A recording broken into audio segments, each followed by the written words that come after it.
California Guy. What's up, everybody? And welcome to another interesting video on the California Guy YouTube channel.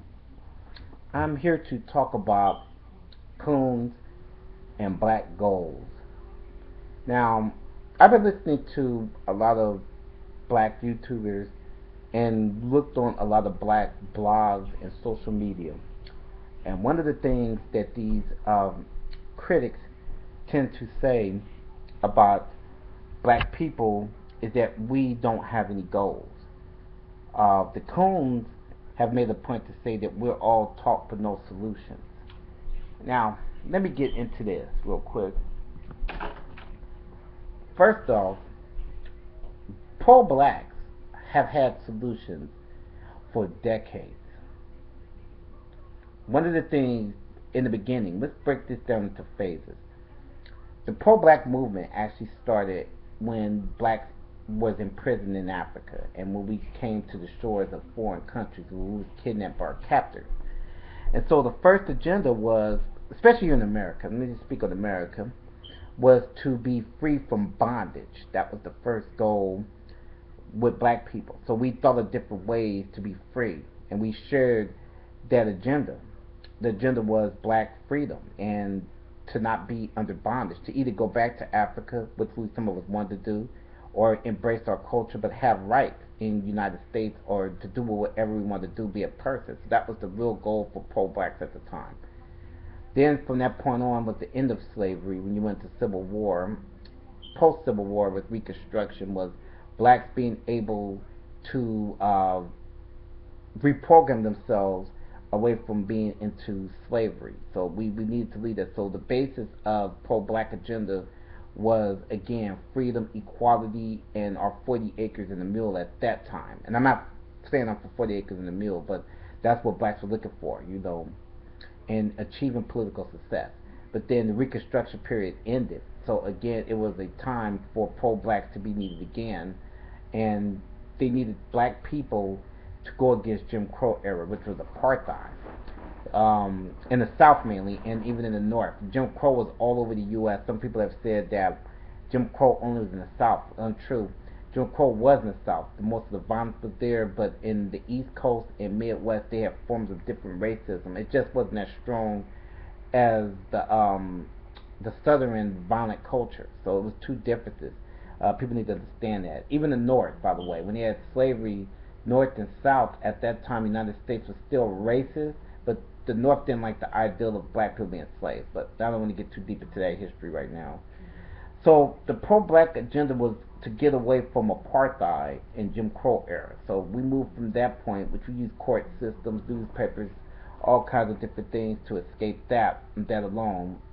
We went from there to almost modern day, post civil rights, because they'll need to get into that, the Black Power movement, all that. But then we moved to more equality, post-slavery days. Not slavery, post-civil rights days, where we were still fighting for rights, jobs, racism at work, and violence with police, and certain situations that were going on in the country. Not every day, because post-civil rights, you still had stuff that was going on, but it was bad, but not as bad as it was during civil rights. So you still had that. Now, let's move on to the day. Pro-blacks are put in place to offer solutions. We're not race baiters or people who cry, Whitey has done this. We address everything. But we can't help it when we see racism. Racism in your face. We talk about police because police is there to protect and serve. That's why we pretty much target the police officers. Black people have been getting shot by police officers almost ever since this inception of law enforcement started in the United States up until modern day. So when a lot of critics say, well, black on black crime, or black people this, black people that, yes, you do have drug dealers, but the police, no matter what color they are designed to protect us. That's why we focus in on police and vigilantes. It's called justice. Now, yes, do you have a problem with drugs? Yes, you do. I think that there should be changes made in the ghetto as far as this genocide is concerned. So anybody that says, with stuff you need to put your bootstraps, okay, fine. You want to say that dumbass repeat shit, fine. But I know that African Americans, we need a goal for the 21st century. I think that forget the coons. The coons, let them do what they do. Their goal is to be white. But for pro blacks, we pushed agendas. Like some pro blacks on YouTube and social media has talked about um, education and business owning businesses. I'm sorry, education and business have been talked about. I have encouraged education and business for decades, 2 decades. I've championed black children reading. I championed brothers and sisters going and getting higher education in college so that they could be something and create things. I encourage black businesses if we could get that. So that's the agenda for the pro-blacks. I think our agenda should be is getting black people to vote more often in local um, counties throughout the United States, helping out young black kids that's having trouble in school, helping out in different areas of the black community that needs helping. But you got some blacks, they don't give a damn about the education part. They don't care. That's mainly the coons. The coons is only race baiting because the coon is the true race baiter. The coon is the one that always mentions color. The coon is the one that's putting down his own people. They have no goals. Let's get that straight. But me as a pro-black, I think that education is the most important thing, and black business owning is the most important thing, and getting these drugs out of the ghettos and off the streets. So that's the agenda of the pro-black, and to stop systematic racism and white supremacy in the United States, because all this marries into itself.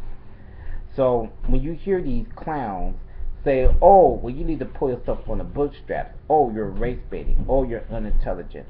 Well, motherfuckers, give us some solutions. Come with some solutions. Stop complaining so much. Stop bitching. So, come with solutions. Say, hey, you can even come to the pro-blacks, a so-called fake pro-blacks with a good agenda. I'm down for listening. I'm open-minded for new ideas. Let's get on BTR. Go on any platform and let's talk about this stuff. Let's debate some of these issues. But the coon doesn't want to talk about that issue because it's easy to put down the pro-blacks. It's easy to trash people that care about their people. So that's all I'm going to say on the issue. Shout out to LA at Real Game Radio. Check out the last show I was on a few days ago. Shout out to New Possibilities. He works for the NAACP. I support New Possibilities videos. Shout out to Voltron Black. Shout out to VDove. Shout out to the TRS for putting up a good black platform for black people to express themselves. Some things I disagree with, and other things I agree with, but it's good for black people. Good to have a platform for black people to express themselves. So shout out to and then shout out to other pro blacks too. If nothing we're getting. Shout out to all you brothers and sisters out there who's fighting in this game and trying to push an agenda. We all may not agree with each other, but we come with different ideals. And let's start pushing for some goals, people. That should be the next thing. Peace out.